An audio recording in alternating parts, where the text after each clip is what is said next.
Hello, everyone, and welcome back to the Nerd Haven podcast. What I've been waiting for, what I'm sure John has been waiting for, Avengers Infinity War. We're finally here, episode 19. It's been quite the ride. I'm surprised John made it this far, to be honest, but we got him. We got him on our side. We got him hooked, and we're here. John, how's it going, buddy, on this fine Monday? Hello, Mr. Nine. How could I miss out on all this build-up of all these previous movies? How could I miss the payoff the movie, which is basically what this is Pay that off we'll the be movie. watching? Yeah, straight from the very beginning all the way to the end. This is the culmination of everything we have watched so far. This is the final episode of a season. Yeah, basically, it all leads to Except it's a this. two-parter.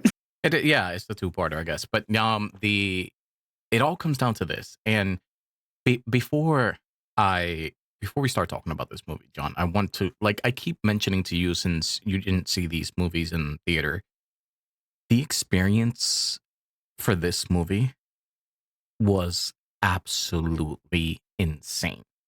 And you can actually go on YouTube and look at reactions and look at epic moments where people are cheering and stuff like that. But I remember before that, this movie going on sale and crashing websites. People couldn't buy tickets.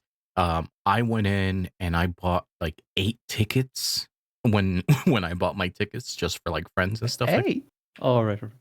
Yeah, um and we had like 6 or 7 of us trying to buy them just in case, and websites were crashing and everything, and it was insane. It was a fucking movement.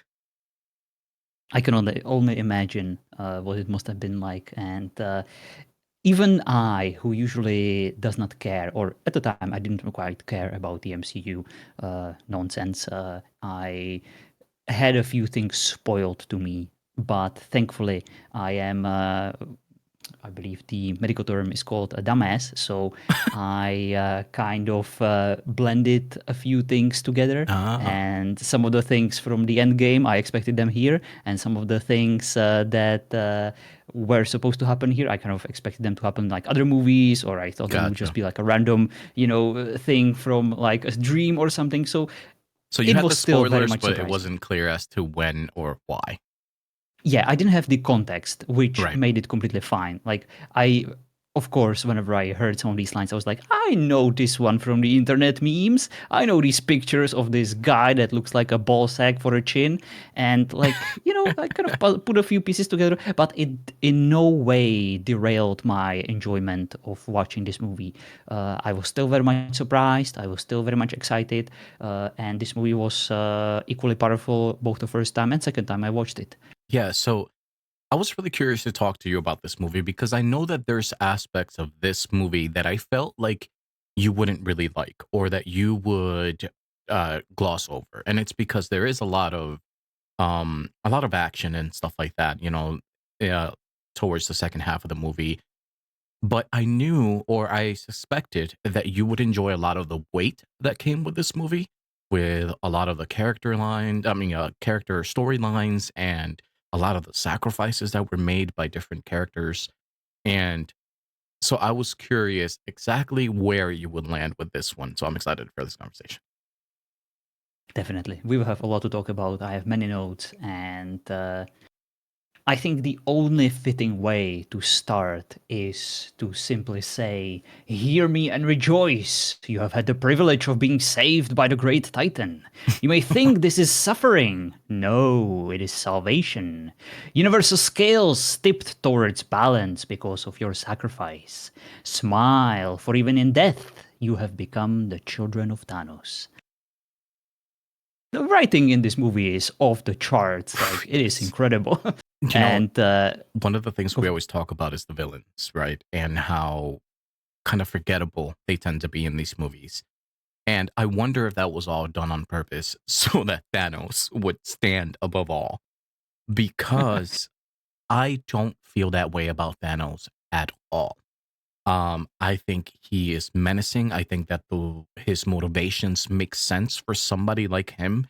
Um, I think the unique structure of how he was presented, as far as like uh they kind of gave him like boss battles all throughout, right? And I thought that that was kind of Mhm. interesting because throughout the movie you get different parts of this final battle that add different weight to the story, and instead of just kind of it being one big thing. And Thanos as the protagonist for me worked so well. Thanos is incredible. He is well written. He has everything that a badass villain in a movie should have. They pulled no punches, they spared no expense. But because of it, because he has so much going for him, because they wrote him into this position, because they invested all this time to build him up, it kind of makes me cringe whenever I see certain cracks in his reasoning, certain things that I find just absolutely nonsensical, like the fact that he just refuses to kill some of his biggest enemies off and they always come back and kicks his ass, Hmm. and I feel like that's a bit of an MCU thing. We cannot just make him too smart. We cannot make him too clever. We cannot make him too cautious. Otherwise, we wouldn't have the rest of this movie, and other movies to watch and Yeah. earn cash from. And I feel like that kind of decreases my respect and enjoyment for him because yes, he has amazing dialogues. Yes, Josh Brolin is an incredible actor and he portrayed him in the most menacing way possible. And yes, Thanos has depth. He's not just a bad guy, mustache twirling villain. Hmm. He has his weak side, he has his soft side. He firmly believes in what he's doing. But at the same time, let's think about his calculus that he mentioned so often and all his villains are kind of adhering to just rigorously. Uh, the finite universe with finite resources. He is under the assumption that you correct it by wiping out half of everything. All the living creatures, in this case, probably just humanoids who are able to think, right? That's basically his plan. Hmm. And this is supposed to fix things either permanently or at least temporarily, before he snaps his finger again. Right. But like, here is another idea that could achieve a similar result just in a much less drastic way. What if you use your magic fucking glove to cure diseases, poverty, hunger, and punish those who are greedy assholes? Have you ever thought about that, Mr. Villain who thinks he's a good guy? I feel like this is the Hydra problem all over again. Hey, let's cure the chaos in this world by wiping out 200 million people. It's the same plan Loki had. Hey, I have a plan. Yeah. All these people with choice overload issues. I'm gonna override their will and I'm gonna give them a god they can follow, and everyone will be happy. All of these are interesting motivations for villains, but they lack the necessary depth that the character is portrayed as. I feel like if you give all these characters, especially Thanos, like so much depth, so much strength, so much rational thought behind his overall purpose, I feel like you should also, at the very least, cover some of these cracks in his reasoning and weigh in potential alternatives and find at least reasonable reasons to dismiss them. Otherwise, Yeah. it's hard for me to kind of immerse myself in his thought. Of course, I can put it all behind. I can just enjoy the movie, but like my nitpicky self needs to at least mention this as a reason why he wouldn't be like my favorite villain of all times. But he's definitely up there, at least when it comes to writing and dialogues. Yeah. I think I understand, and it's an issue that's been brought up before. It's like instead of wiping half the population, why don't you double resources, right? But like I think in the way that I can try to justify it slightly, because I do agree to a certain extent, but to try to play devil's advocate, I think it's been proven time and time and again that people will be people, and that we'll always default back to trying to like shit on ourselves, right? Like there's always going to be another villain or somebody else that is going to try to ruin things. And I think in his thought, he or his plan is based on trauma, from what happened to his home planet that I don't think he's even starting to look at it in a positive note, right? I think that from the very beginning, it was a negative connotation to like what he was doing and why. And I think at that point, it's like people or humanoids because we're not all like humans or whatever, but um, we are the problem. It's not the resources, and I think he understands that to a certain point. Um, but I agree. Like you had the Infinity Stones, all of them at at that point. So other solutions could have been had. Even move half the population to another planet. Like it felt weird. Yeah, yeah, and I could definitely get behind that. You made a valid point when you mentioned his past, his trauma, that motivates his current reasoning, no matter how faulty we might find it to be. It is his reasoning. He's firmly standing Mhm. behind it. We saw the what happened on Titan, and he is, very much convinced that this is the only way. But I just can't get behind the randomness part of it. Right. There are. Let's accept the fact that people are not just good and evil. Let's accept the fact that there are shades of gray and that bad people are capable of good things and good people are capable of bad things. However, there are still Hitlers, there are still oligarchs, there are Yeah. still assholes who murder, there are still people who steal, and there are people who do not do those things. There are people who spend their entire lives taking care of others, who display altruism, who are charitable, who at least intend on doing good, even if it doesn't work out for them all the time.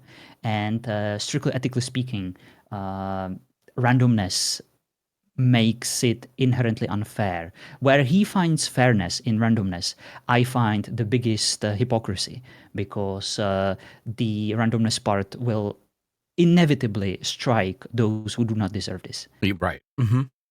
Yeah, so it should be something like if you recognize that we are doing this to ourselves, you should target those that are responsible for it, not those that have no power over it at all.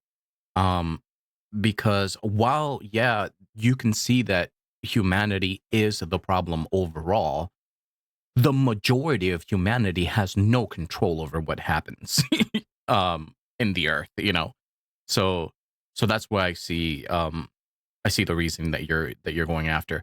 And I think if they would have even attempted a different solution before the genocide, it could have maybe even justified it a bit more. Like if he just explained, well, I can try this or I tried this already and didn't work. Indeed, indeed. And unfortunately,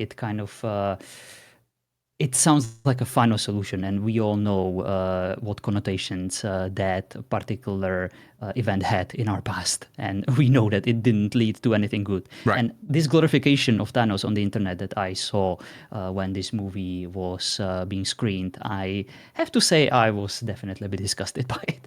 Like all these people were like, "Yeah, Thanos was right. He had a good idea. Just 50-50. It's all fair." You do remember Nazi Germany, right? You do remember concentration camps. I would kind of put it on par with those particular events. But I am also speaking from a perspective of someone who studied ethics for 4 years on Right. the at the university, and I don't mean to go as deep into this as I have gone, but it's a very intriguing topic. And It definitely is. speaking strictly academically or theoretically, we could spend hours on this. Yeah, I mean, it all But falls for down now, to like, does the end justify the means, right? And indeed, indeed. And I uh, would also have to admit that even if you find a calculus that would be more fair, there would still be unethical right. and bad decisions or bad consequences you would have to deal with. But they would like calculus is all about like finding something that is close to perfection, because perfection is a goal that always changes, that hmm is never reachable, and especially in ethics. And yes, you are absolutely right. He should have at least tried something a bit less severe Yeah, than the final solution itself. it would have just kind of been a bit more of a justification for his actions. Um, and like with that said, though, I do believe that balance through genocide, right, as wrong or as twisted as it is, it was self-consistent with Thanos for his character, and it made me believe it, which is a problem that I've had with other villains before. Is like I can see what you're going for, but I'm not sure you completely like you're buying into this, you know? Um and with Thanos, he meant to not stop until he Yeah. achieved his goal. And even though I just mentioned so many reasons as to why I find this absolutely disgusting and abhorrent, it was so well done and executed in this movie. It Yeah. was so dreadful, so cool. It left me at the edge of my seat. And my goodness, I'm jumping all the way to the end, but when it actually happened, the quiet part, when no music played, Mhm. you just knew that something horrible happened. Everyone just kept looking around, and all these people just started quietly disappearing from existence. I just got It goosebumps as you was, said that yeah. because I remember the movie theater being like that. Not a single fucking sound. And they gave us a moment to just like let it sink to like what just fucking happened. And all you heard were like gasps and then just silence. Like, did it just happen? And in this movie or in this universe, right, we've been so spoiled with the heroes winning. And Mhm. all of a sudden, at the end of it all, we get a movie where the villain wins. Yes. And it And was amazing. I wish more video games, more RP servers, more movies, more books were like this, because I honestly believe that a bad ending is sometimes the best ending you can Mhm. get. Maybe not the character that is within the universe that is experiencing the consequences of the bad Right. ending, but like that is life sometimes. No Yeah. matter how hard you try, things sometimes don't work out. And things just kind of suck. And even if you try your best, it's not good enough. And I think it's actually an important life lesson that I you agree. kind of have to admit the fact that sometimes, certain challenges are above your or anyone else's, even the hero's capabilities. And when you let someone become this powerful, and when you don't fight hard enough to stop them, when you instead join them and help them achieve their goal, well, maybe that's not the best path to take. And movies like this should warn you about such consequences. So I definitely Yeah. applaud this movie for doing this. Whether I will like the fact that this will all be wiped out and deleted, and no Right. consequences will be embraced because of this, that will be a topic we will bring up in the Endgame podcast. So I will refrain from commentary. Right. Yeah. Um, But but yeah, strictly speaking about this movie itself, it was so well executed, so well done. yeah, I think it was amazing. It worked out the weight, the sacrifices, and the Infinity Stones themselves. Like I was talking about how it was kind of set up as like boss fights right throughout the movie, and I absolutely loved how they were used like for narrative because I think the boss fight rhythm was so like it was so captivating for you to go from one thing to the next, knowing what was at risk or knowing what was um the absolute goal. You knew that it could have gone bad at any moment and that it wasn't going and that the risks with every single step of the way, and it led to such a like edge of your seat experience. It's absolutely baffling to me that the Avengers movie allow you to experience all the heroes, like freaking 30, 40 heroes. Hmm. They portray them all equally powerful. Some of them more than others, but they Right. all have their moments where they shine. Most of them have their moments where they fight against Thanos or some of his henchmen. And it's just incredible how fair it is towards the screen time of everyone. And if they elevate someone, it's, for a reason. But like no hero comes across as a shitty, lesser version compared to others. It is just so well done, the pacing. Yeah, and And I think like, in as you this said, one the many boss fights. they probably did it the best as far as balancing and screen time. Because in other movies I have felt like they they're either like shoehorned in just to to be in. They were just given a scene here and there. But in this one, like you said, like everything feels so important that which would whatever character you're trying to show me at that time, it makes sense that they're on screen. And I really appreciated that. Indeed, indeed.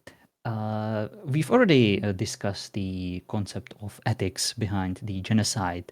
Mhm. Why don't we discuss the concept of fatalism, another very important concept in philosophy? I have to mention another quote from the very beginning of the movie, which is, of Yeah. course, dread it, run from it, destiny arrives all the same. And now it's here, or should I say, I am. Mhm.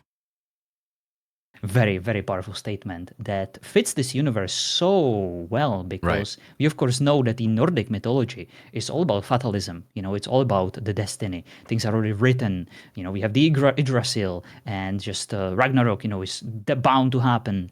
Exactly. And I love that Thor, no matter like what he goes through, he still adheres to this central concept of Nordic mythology, which is, of course, if fate wills it so, I will succeed. And if I don't, then what more do I have to lose? It's a very powerful statement. And I love the fact that even Thor, as broken as he is, he's still fighting. He's still doing, you know, what he's supposed to as a character, as a god of that particular mythology.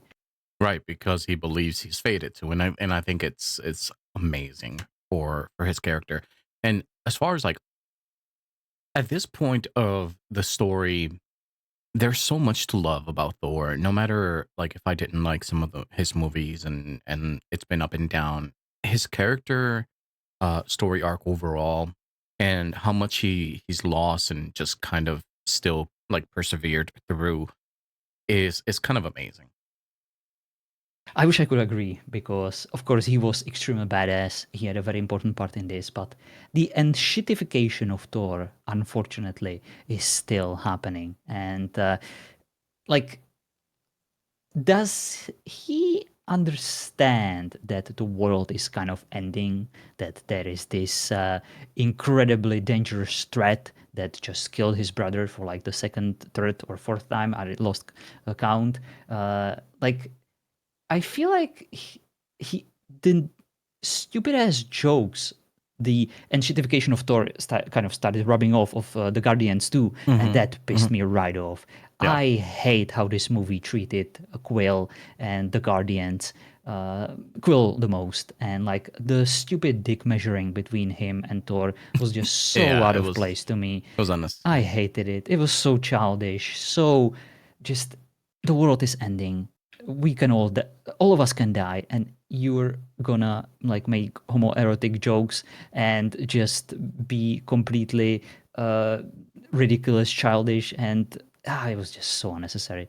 I would rather this movie kept the more serious tone and left us in the suspension, you know, of what's to come instead of just insisting on making these childish jokes. Yeah, I agree with that. Unfortunately, a lot of the fan base doesn't. Um, Yeah, I yeah, like figured. Marvel understands its audience, and in moments where things are getting really dark and heavy, Marvel knows that they need to put a bit of humor in there. Um, I I didn't buy it all, you know, like with Quill, he does kind of get on my nerves. But then again, I also believe that it's kind of made worse by like for example, if you took a lot of the movies, right? They have their own tone and their own themes and they're all their own type of writing. If you start meshing some of these movies together, they don't work together, right? Um, so if you put Guardians of the Galaxy, as amazing as that first movie is, and you take that movie and you put it into Winter Soldier, it doesn't work. They're thematically incorrect or non-compatible. And I think that that's kind of what happens with Quill is the fact that he is still being as kind of like as silly and as light as he was in those other movies, but his environment is no longer appropriate. And Yeah, I he's still the same character, but in a wrong movie. yeah, and I think that that's kind of where he comes off as like, "Ooh, that didn't work," and it's because the movie is no longer as lighthearted as those Guardians. But they tried. They tried. Yeah. It kind of reminds me of a character from Futurama, Philip J. Fry. You know, he is always just Yeah. kind of portrayed as stupid, dumb, but like he has his heroic side, you know, to him. Right. But when push comes to shove, he will sacrifice his life. He will actually showcase like his feelings towards Lila, whenever he realizes how much he cares for her. And like in those moments, he still like retains a bit of his jokey personality and like failure, loser, freaking of a man. But like when the scene demands it, when the situation arrives where he's supposed to like put it all on the line, he is able to essentially stop his enshittification and just put on his serious face. And that's what I kind of wanted for Quill, because what I hated about this movie probably the most is the fact that I understand that Quill is not the most rational person in the world, right? I think we saw plenty of Guardians of the Galaxy movies where Right. he did some stupid stuff, but like hitting Thanos in the face while he's stunned or put asleep and dooming trillions of people, I don't think that's gonna bring him Gamora back. And I think he No. knew. And I think the movie just needed him to do that in order for the movie to continue. And it was I hated it. It was just so dumb. Yeah, I obviously there were so many people that were mad, that super mad at that moment, with him, and rightfully so. I'm glad I I'm not the only one. I no, it was like, are you fucking serious? You heard the like exasperations in the theater as it was happening. I It's like, ugh, kind of fucking feel hell. though that it is consistent with his character. Um, he has done emotional things before without thinking them through, and at that point, he was overwhelmed by loss. And when you think about the fact that like he's had pretty much, his mother, his father was nowhere to be seen, and then the woman that he loved now is gone. Um, it was an emotional outburst that I kind of understand in a selfish way. That was very Yeah, selfish of him, but I understand why it was selfish. You should have thought about it though, because it's not about you yeah. anymore. It's not about Gamora. It's about the all of population. He was willing to kill her to save the universe. And then he's willing to doom it, for Right. like revenge. I Hmm. what you described is exactly what the movie hopes for you to kind of embrace, this line of thinking. And you are correct. He is consistent. He totally would have done this. But I find characters and human beings to be a bit more complicated than just fully consistent, always doing what they're supposed to. That's why I find the D&D alignment sheets completely ridiculous. Hey, I am chaotic neutral. That means Yeah. I will always do in all situations this exact thing that my alignment dictates. Or I am always lawful good. That means that I will always be good no matter the situation, and nothing will break my resolve. Yeah. Sorry, I hate D&D. John, that's just a suggestion. You don't have to. I know. But like, strictly ethically speaking, I and know what you mean. like, Yeah. I apologize for my freaking autistic screeching here, but, and again, I would like to clarify, I have nothing against people with autism. I have a lot of friends who are autistic, and they are great. Let's get that out of the way. No, I understand. You're completely right when it comes to like there is depth. No matter what you actually see yourself as a person, no matter what how you see yourself aligned, if you want to put it that way, there is always ways to bend your personality due to the circumstances. Because Situational ethics. yes, exactly. We are never constrained to one way of thinking. And if that was what life was, that would be very weird. Um, but in this case, you would have hoped that there was some growth, right? And I think that that's where it kind of it falls off a little bit. Is that yeah? I mean, my point was that it's consistent with his character, right? But the hope is that his character would have grown by now. Indeed. And my only hope is I would hope that the movie would have done things differently. You Mhm. could still achieve the same result by doing something less crazy, stupid, that would just make people go, ugh. Or at least me. Because No, I like Will. I like yeah, the character. yeah, me And too. this made me like this condemned him for me forever because he killed half of the universe. Yeah, yeah, yeah. But I want to go back to Thor, right? Because you said you didn't like a lot of the things. Um, I just want to mention one thing with Thor, and it's one of the best entrances in the history of cinema. In Wakanda, when after Yes. he has the Stormbreaker, and then with Groot and everything like that, and it's just like, behold the power of Thor at that point, and it was just amazing. As far as like He's still the a set. god. And I'm so glad that this movie finally decided to give him the god entrance and god powers that he deserves, because I feel like he's been kind of treated as like a secondary Avenger at times. It's Like because he's overpowered. everything. Yeah, and but this was the perfect time for him to unleash his powers. I And agree. I know I mentioned a few like things about the gentrification and the things that I hated, but like after that, everything else I loved. I loved the fact that he had to go get his new weapon. Hmm. I loved the fact that he had this badass entrance and he essentially almost saved everyone. You know, he is supposed to be the protector of Earth after all, and he did well. It's just a bit unfortunate that he has to be also used as a source of these jokes. I feel like Yeah, there could have been more fitting characters and situations. I I feel agree, like and after that's losing his brother for so many times, he could have ultimately, and this was supposed to be the last time Loki fucking died. It should have been a bit more impactful. no, yeah, I agree, and it's something that I brought up before in other Thor appearances and other movies is that I don't like when he's the butt of jokes. A lot of the time, um, I like when it's more situational, not forced, and it did come across that way. And anytime that he interacted with like the Guardians, but yeah, I think that if we're skipping a little forward later on, when the you should have gone for the head moment was insane.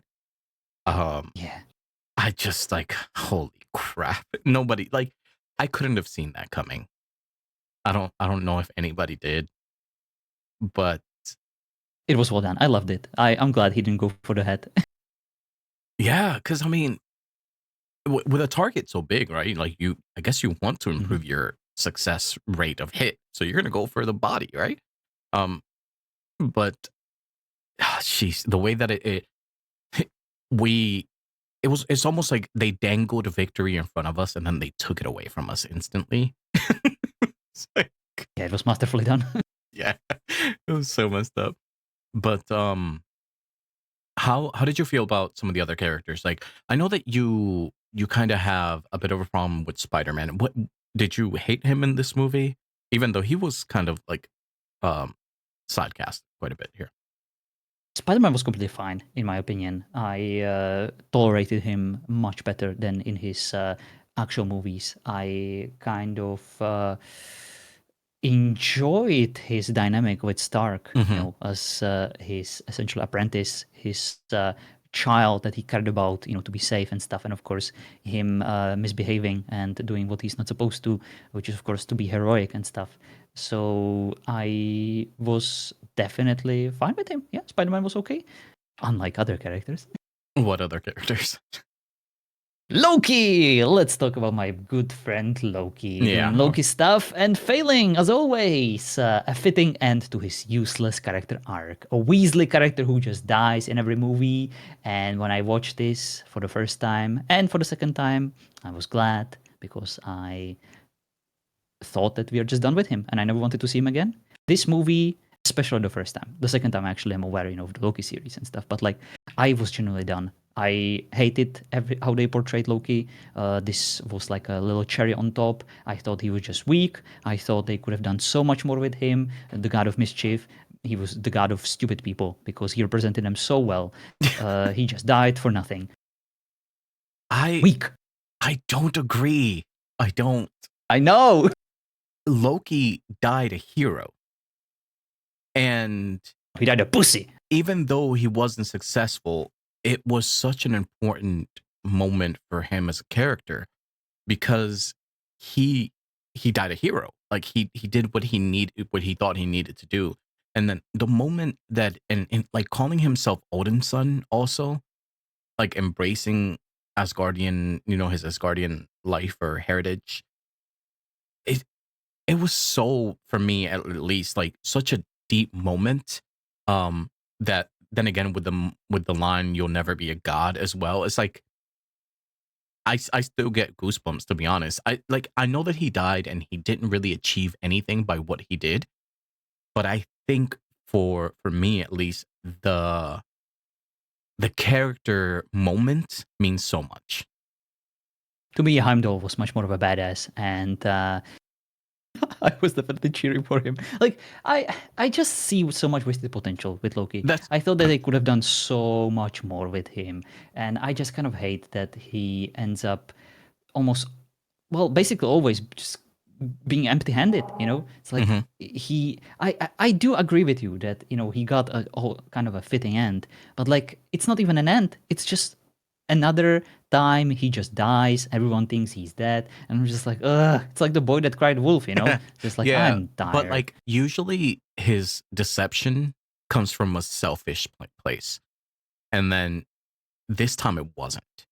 He Yeah, but he redeems himself in every movie he is, and then he just goes back. So it's I mean, like, yes, but no, like, it always comes down to kinda, like, himself, and in this one, it was an act of protection, not a selfish act at all, and I just thought that it worked so well.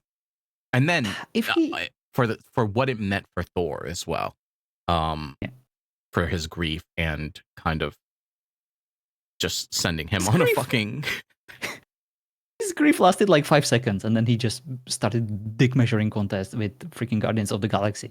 And like, I just wish they would keep Loki a bad guy for a bit longer, and then try to redeem him in every single of the Thor movies, and then just going back, to him being an asshole again, and just keeping you on your toes. Oh, is he actually helping us? Like Thor in the third movie was just like, you know what, Loki, I'm kind of done with you. You're just yeah. a dumb. You're just gonna do what you're gonna do, and I don't care. I'm just never gonna trust you again.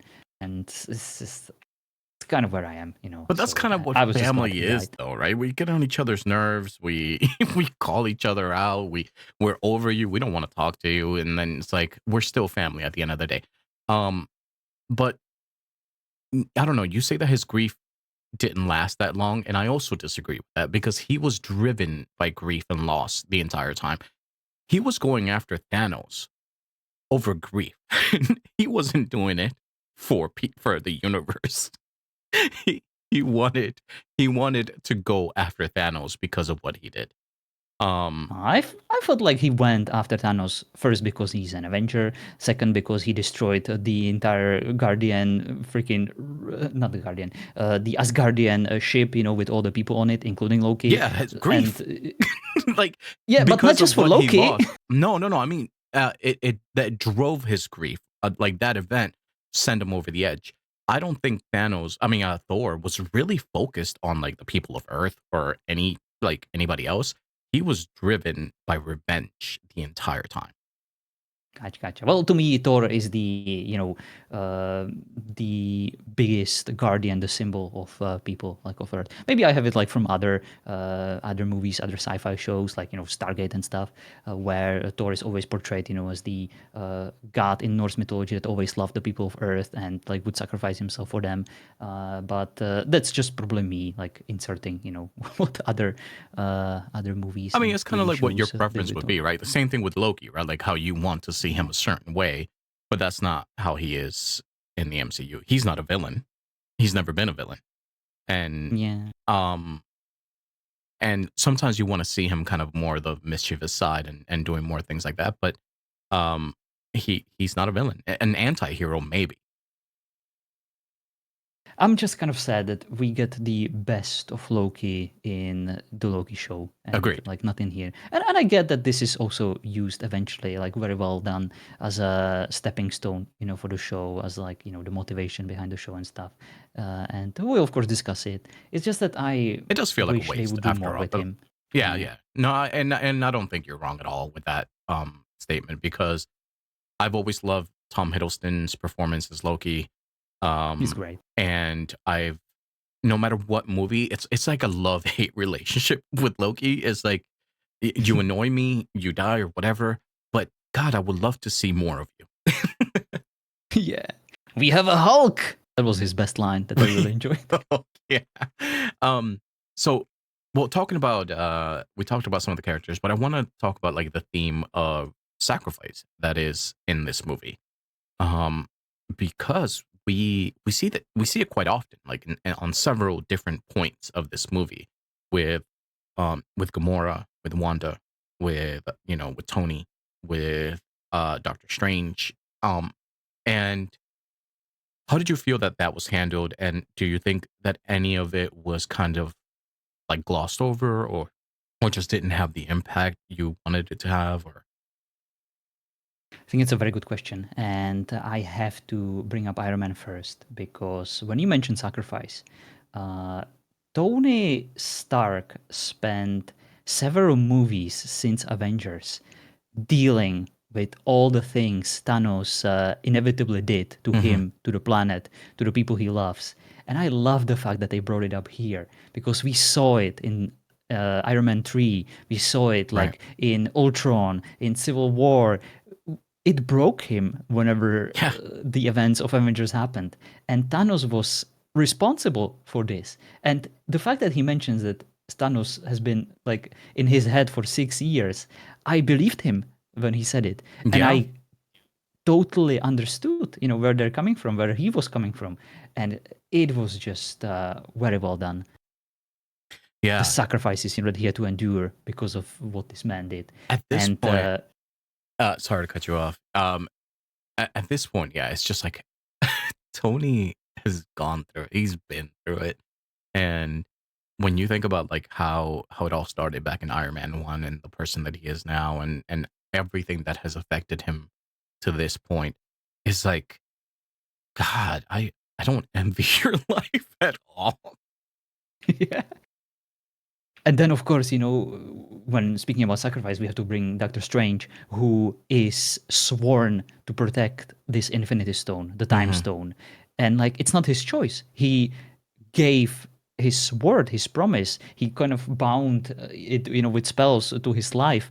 And he was willing to sacrifice, like, people around him Right. to protect the stone. But was he really? Like he said he was, but like he had this internal struggle. He is actually a person. He's not just, someone who was brought up to be a fanatic. He still has his human side, Yeah, the exactly. doctor, the redeemable part. And I love the fact that there is this like polarity, in him that he can still be persuaded to do what is right, not just what is sacred. Yeah, I completely agree because a lot of people gloss over Doctor Strange, and some people even judge his decision to do what he did because, he saw the one path that leaded to victory out of 14 million. Um, but they don't stop to think for a moment exactly what you just said. He's human. He's mystical because of the things that he's learned, but he's always been human his entire life. That means decisions weigh on him like anyone else. And he's not only sacrificing, because if he chose that, he knew exactly what was going to happen. He knew that half the population was going to end up being snapped away. And and I bet you part of that was him being hopeful because anything can change, right? Like as the MCU shows us, timelines branch depending on how they're changed. The Yeah. And he the choice that he made by doing that, it really makes you rethink every single failure that happened up to that point as like it was intentional. And I don't think he gets enough credit for that moment. he was great in this movie. I absolutely adored him. I love the character. I think he has so much intrigue and allure to him, and so well played, by Benedict Cumberbatch. Uh, but as you mentioned, the splitting timelines, the potential scenarios that are branching, into other universes. Mhm. This is where, unfortunately for me, Marvel, the entire cinematic universe is starting to lose me because Yeah. this whole time traveling, this whole going forward in time and seeing what's going to happen, and then just, essentially one out of billions and billions and billions potential possibilities. Yeah, it's fine. No need to worry. We are going to cheat. We're gonna go further in time, and we're just gonna see what's gonna happen. if you can do that with the time stone, why can't Thanos do that? And like, I don't know, just kind of see what's gonna happen and predict what's gonna happen and then just kind of fix it. I understand that the fate is still at play and certain things that are supposed to happen are supposed to happen Mhm. and the predestination and all. But like, is it really like that? Isn't there like a universe where there is a chance for Thanos to succeed? Uh, Definitely. Yeah.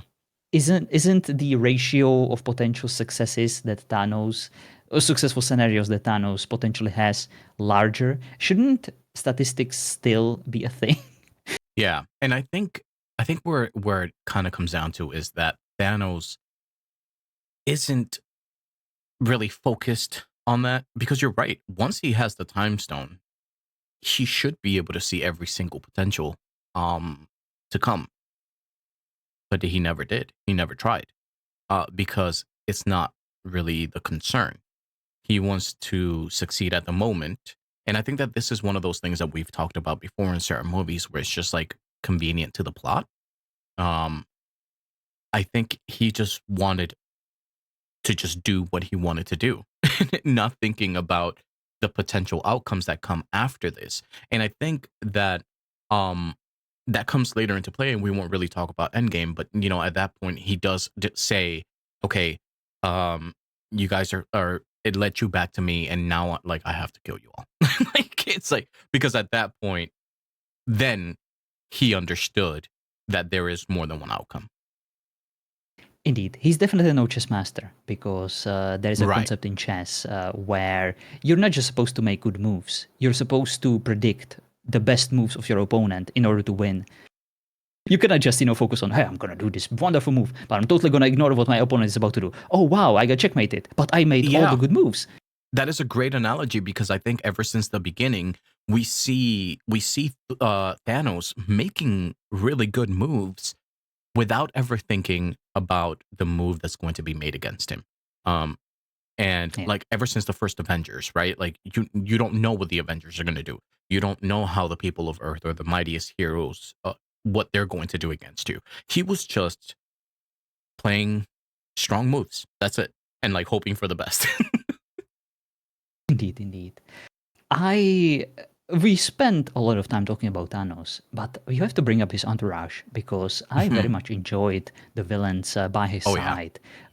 The metal bending kind of Magneto guy with like with a face that got run over by a school bus. That's the only analogy I could make for him. yeah. He was like Uh, the anti-Strange. yeah, he was very powerful. My goodness, It like was he scary. could kick ass. Yeah, I really liked that character. I thought the design was cool. And that fight that they had, like on the streets. Oh, speaking of that fight, nanotechnology. I fucking hate it. We're finally here. Oh my goodness. We are finally here. I hate the nanotech suit ups so much. Um, I understand their purpose. I understand their The flexibility. convenience. Yeah, their convenience. I think though it removes so much cool factor from like Iron Man and like suit up moments and all this stuff. But to speak again like against my point, Tony has always been about progress, and he was never going to stay with the suits that he had in the beginning. Every single suit has been an upgrade from the one before, and nanotechnology was, inevitable. As Yeah, a it was word. definitely his final form. Mhm. Tony was fucking powerful in this movie. Yeah, He could literally fight Thanos in this nano suit with this badass shield and like lasers and all. But I agree with you. I have another comparison or analogy. To me, these fast nano suit ups, no matter if it's Black Panther, no matter if it's here freaking Mr. Stark, it's almost professional wrestling, right? Some of the yep. coolest things about wrestlers are their entrances. When they take their Agreed. Yeah, time, when the badass music starts playing, when the pyro goes out, yeah. Like and like Stone no Cold no no Steve no no no no Austin, no. the shattered Yeah, glass. exactly. Even freaking John Cena, you can't see me, Yeah, and right. freaking, it's like Undertaker. It's like it makes their characters stand out in those moments, and it's just so very cool. And this kind of takes it away, from Iron Man. Yeah. All those cool scenes where he had to dress up. I know that it would probably take, a bit more time and stuff, but they could have done something a bit less convenient. Yeah, and it happens so much moving forward too. Like everyone's got nanotech. Um and it makes me a little sad, but it is what it is. I understand the Wakandans, right? Highly technological society and Tony Stark, but it makes the suit up moments feel so lazy, and sometimes the CGI doesn't even look that great. Indeed, indeed. But to finish my point about the entourage, even though I loved this kind of gross guy with like metal bending Yeah, powers, yeah. the anti-Strange, and I absolutely adore the blue-haired Thanos chick, who was just so hot. Her voice, oh my god, and her no-nonsense manners, such a real She was freaking badass. retail worker, vibes that she gave me. She was great. I love chicks like that, just so freaking no-nonsense, and that voice, oh, beautiful. I just wish we had more time with them. I just wish they were actually established, at least partially, as the Avengers and like Thanos That himself. would have been You know, cool. yeah, and then like joining him, for this final battle, it would make me care about them so much because they had so much potential. I would love to see a movie about them, how they became, the trusted Thanos's words, why they actually believe this is a good idea, to like wipe out half of the universe. Do they also suffer from a similar trauma as Thanos? Have they been friends since childhood? Right, Just like I how did need he to know convince more. them to genocide? Exactly, um and like his army, how did that come to be? Who the fuck are they? Where did they come from? yeah, I think that something really cool would have been like what you said, right? Like if they were kind of like anti-Avengers, like if we would have seen them prior to this movie, and like even when we saw like Ronin back in the days, like uh why didn't we see some of these people back then? Because they're badass. Indeed, indeed. Sacrifices. Right. We need to finish that point. Sacrifices, yeah. Gamora. Gamora, I mean, I think it worked for the movie. It did. It had emotional depth, and it sucked. You know, as an audience member watch it, I was like, damn, that's rough. But comic book movies will be comic book movies, and nobody's really dead. Yeah, that did suck, but it's gonna suck even more. We'll get to it. Mhm. I am kind of if we ignore the ridiculous concept, that you need to sacrifice someone to get a stone, Mhm. it's just how is that actually working? It was a powerful moment. I did like the fact that Gamora, and I actually liked how that sacrifice or murder, how it affected Nebula. I love the Very true. growth in those two sisters and all the horrible things that happened to Thanos, and I love the fact that Gamora will be playing a big part in the Endgame. Mhm. I am really, really liking her character. And yeah, what happened to Gamora? I think they picked the right character for this. I think so too. I think it worked out well for the story. It wasn't convenient. We actually saw Thanos, caring about her. We knew all this time, and it's almost as if Thanos calculated all of this. It's almost as if he knew, It's Yeah, almost kind as if of. he had to convince himself to like her to get the stone, which kind of adds to his nefariousness, even more. Yeah, no, I think it's really He groomed interesting. his feelings towards her in order to get the stone. Yeah, because you know what? Like it's funny when you mention something like that, because it's like Thanos believes in sacrifice, but not not with love as the end game, with power as the end game. And I think that that makes him even more like threatening, like what you said. Indeed, indeed. I have a bunch of other unrelated things I would like to say. How do you think about the humor in this movie besides the Thor stuff? Were there any like interesting moments that like made you belly laugh or something that you found hilarious? I don't remember if I don't remember if this happened in this movie or the next. Where Nebula and Tony were on the ship. Was that this one? That's at the end of this That one, was right? in the end game. Yeah, yeah, that was Yeah, in yeah. game. So anyway, so we'll talk about that at some point. But I actually did. I liked some of the like the Rocket and Thor stuff You're more. one sandwich away from being fat, Quill. Yeah, That was hilarious. I like Rocket and Thor humor more than I like Quill and Thor humor. Oh, come on. I'm not from Earth. I'm from misery. That was hilarious. Yeah, I don't know. I like Rocket as that type of like non like almost Yeah, the like Jar Jar Binks. sarcastic, sassy type of character. And I think some of the humor worked. Some of the humor with Spider-Man I think was done better in a sense that it didn't take me out or it didn't feel like out of place. He was just like a kid, you know. He was out of place, you know, like um and I don't think I really had a problem with it. Did you? Nah, not really. It was fun. I did like apart from the Thor stuff, I did actually enjoy the humor in this movie. I Yeah. thought it was well done. And like speaking of Spider-Man and humor and my criticism towards him, the most objectionable thing I could think of about Spider-Man was that he wouldn't let Mantis put her eggs in him. Oh I my would any day god. of the week. She's awesome. Jesus. Yeah, I thought it was funny because like this is like probably what his first time seeing an alien. He was freaking out, but Yeah. it's so like a And reasonable response. the second most humorous thing I could think of, I actually had to kind of invent myself. Just like in any earthly wars, we send young black people to die first. Wakanda forever! Oh my god. It was so bad. Like, hey, we The need an army. Let's hire a bunch of black people from Africa and send them to die. I mean the Wakandas are First badass. lines. It was badass, Like but like if it's I kind have of to rely on ironic. anybody, it's gonna be the Wakandans. Like what am I Yeah, gonna Jabari! what am I gonna send? Some freaking soldiers from the United States?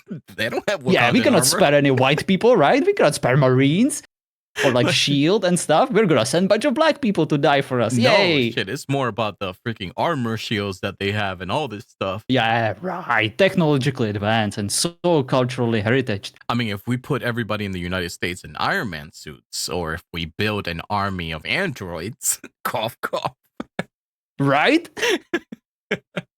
No, I but guess it's just convenient, right? it's everything's convenient for And it's very storytelling, consistent with earthly history. right? I apologize to all Indeed. black people. Let's see. I wanted to mention. So we talked about the Gamora stuff. The shit. What the fuck is the name of the? I don't know why I'm blanking out. Vision. Sorry. Oh my goodness. Ah, Vision, Vision. The whole thing with Wanda and Vision, I thought was very nicely handled. I don't think it was like beaten over the head, but we understand that there is an emotional connection, and the sacrifice that she makes is huge for her character.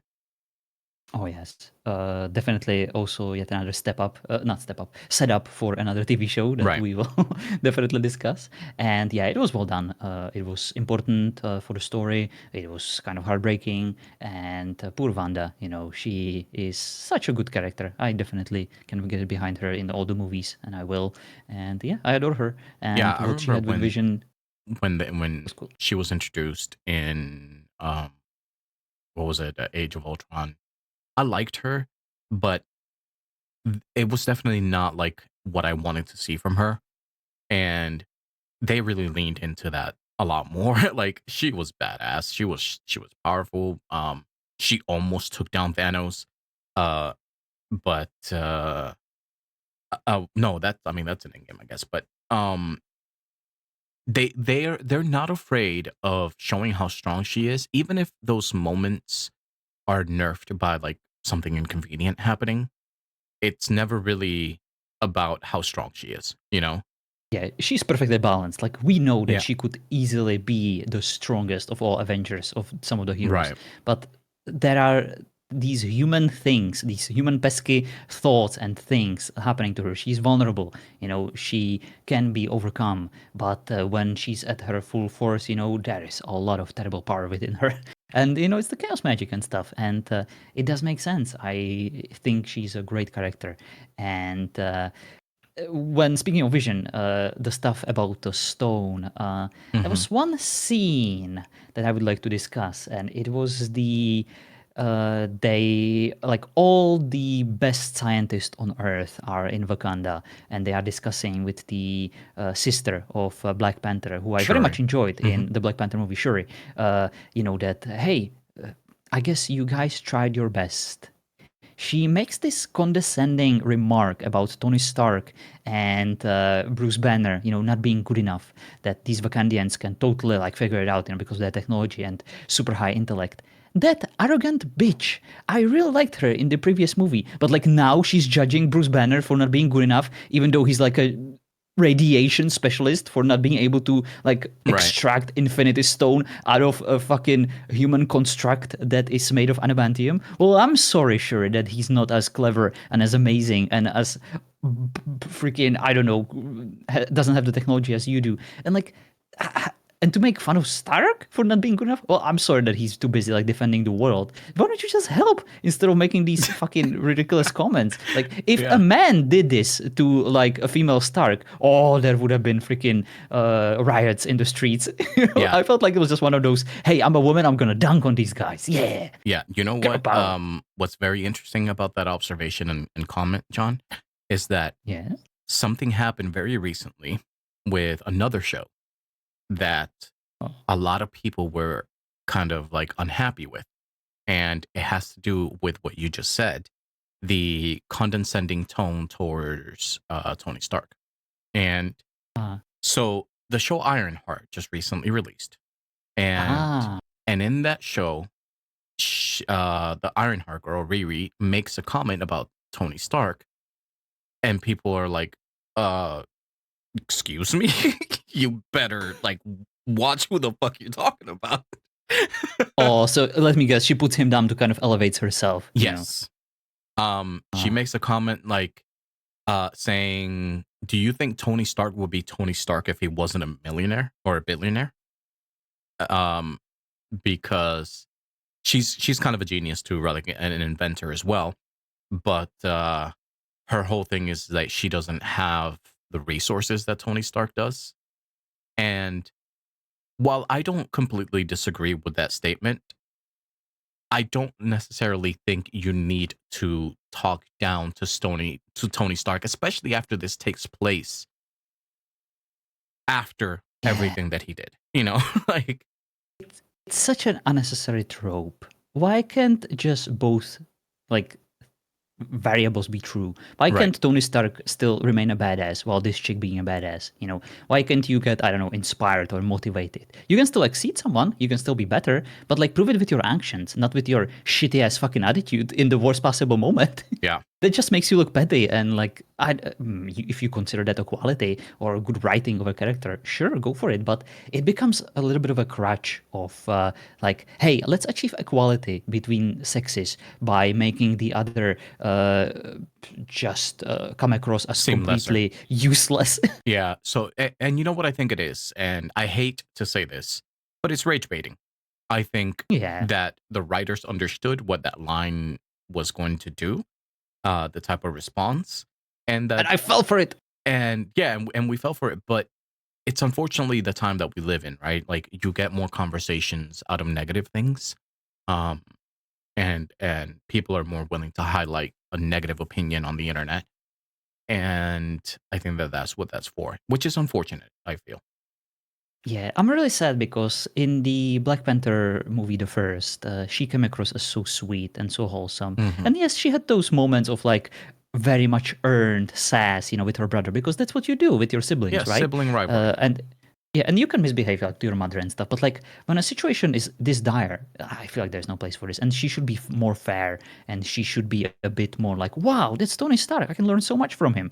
I have all these wonderful tools. Hey, let's join forces and like figure something out. A Doctor freaking Banner. Oh, he's basically the best person imaginable for like radiation and stuff and biology, and he can also turn into this green fucking giant. Maybe I can help him Yeah. out. Maybe we can help each other Yeah, out. let's That. not talk about any of the trauma that Tony Stark had to go through or the sacrifices that Yeah. he's done for anybody. Let's not talk about the fact that Bruce Banner lived with this monster he couldn't control for years and was afraid of being part of population and and removing himself from being a threat to anybody. But let's talk down about them instead. Yeah, just unnecessary, and it kind of ruined the second Black Panther for me because Did it? after Yeah. that I was no longer cheering for her. I was like, ugh, you know what? I don't really buy you as the next Black Panther. I would rather they brought someone else. It could be a lady, could be a badass freaking lady. I have no problem with that. But like, to Yeah, me, we'll she's just talk better off about as a Wakanda scientist. forever. But yeah, I think I'm not sure if we've covered all the things, but I think overall, I think the tone of the movie was handled very well.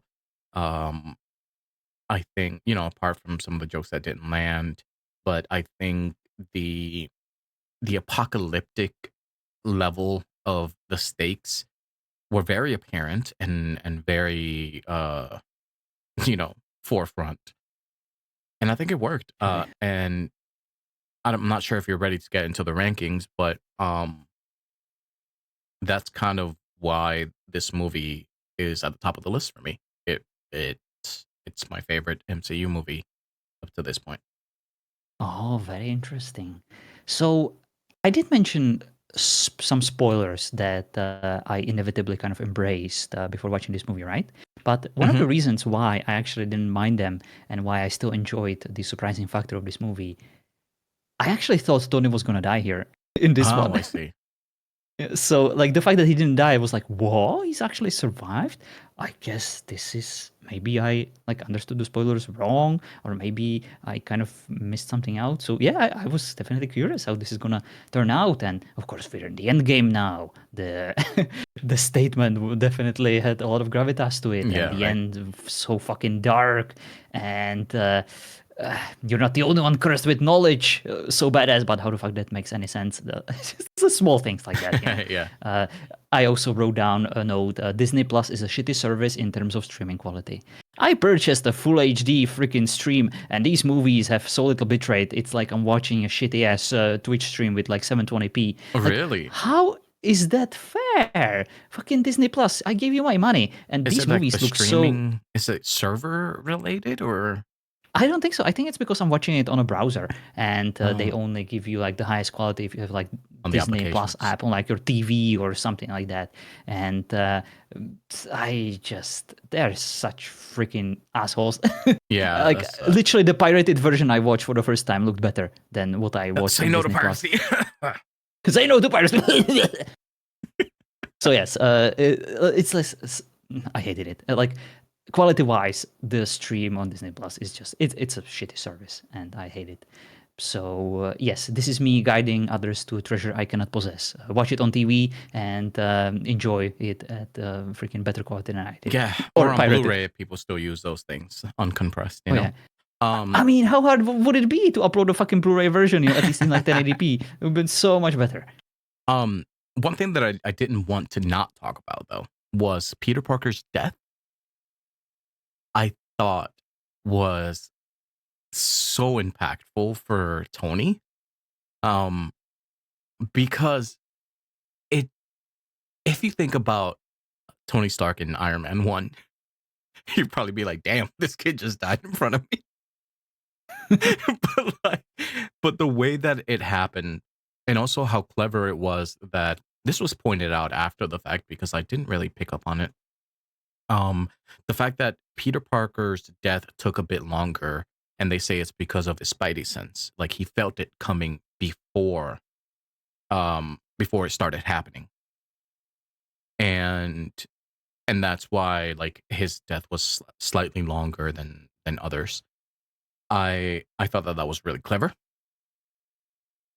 But yeah, how did you feel about that, or that one, or any of the other deaths? I all the deaths felt equally impactful to me and heartbreaking. No matter if it was the general on the battlefield, no matter if it were the heroes that Hmm. we kind of grew attached to. It was definitely.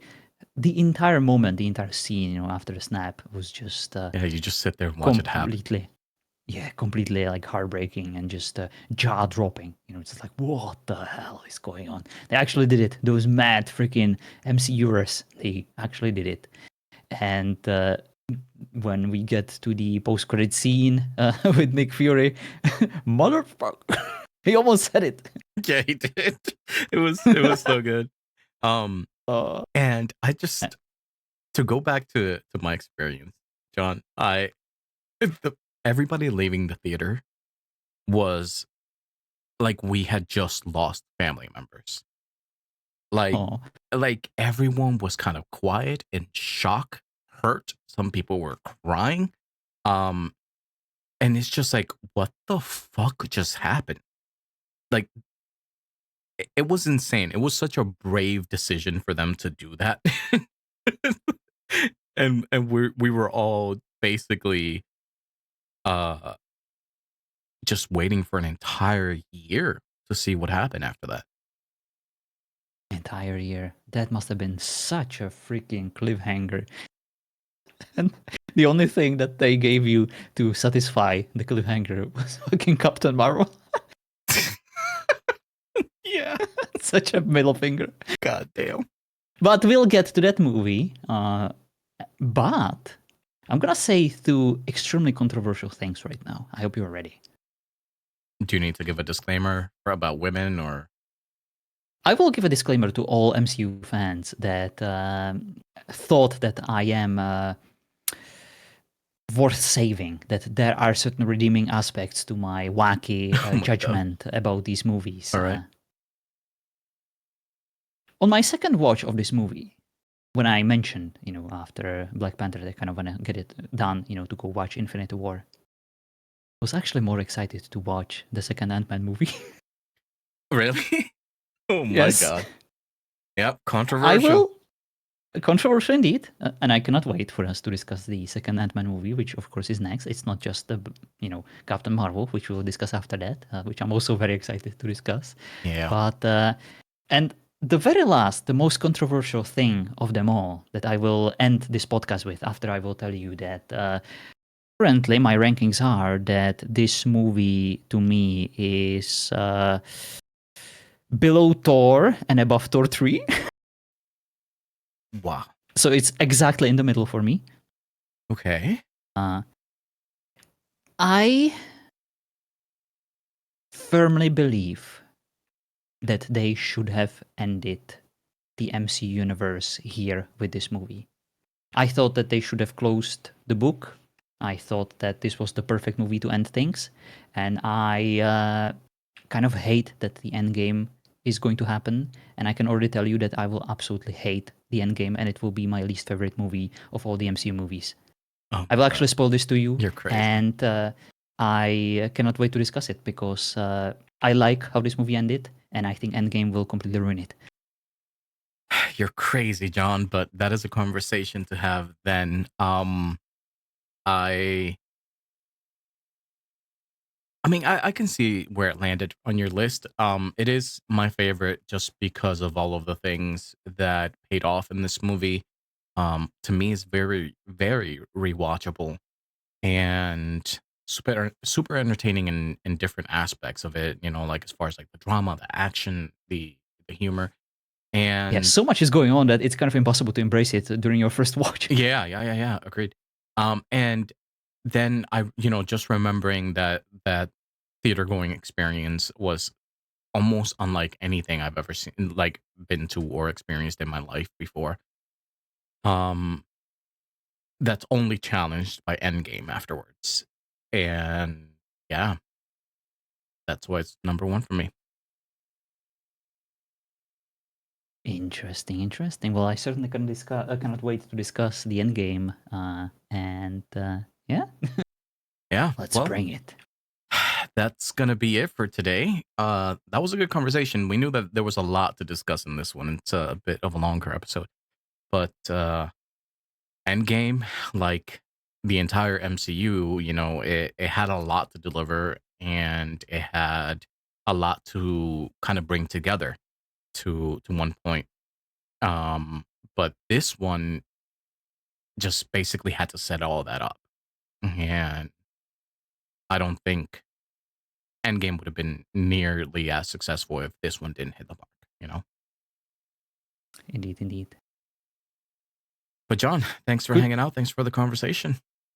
No, thank you, sir. This was probably my favorite freaking podcast. We discussed so many cool things about this movie, and this was definitely the most talkable movie I think that we had so far. It was very Yes, cool. true. Because there's so many perspectives to look at this through.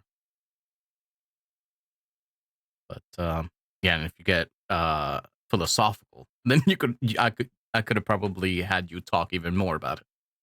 Oh yes, I had to stop myself. Well, thank you for listening to anyone listening. And next we are doing Ant-Man and the Wasp, right? Yes, indeed. So we will see you all next time, and thanks for hanging out. Bye bye.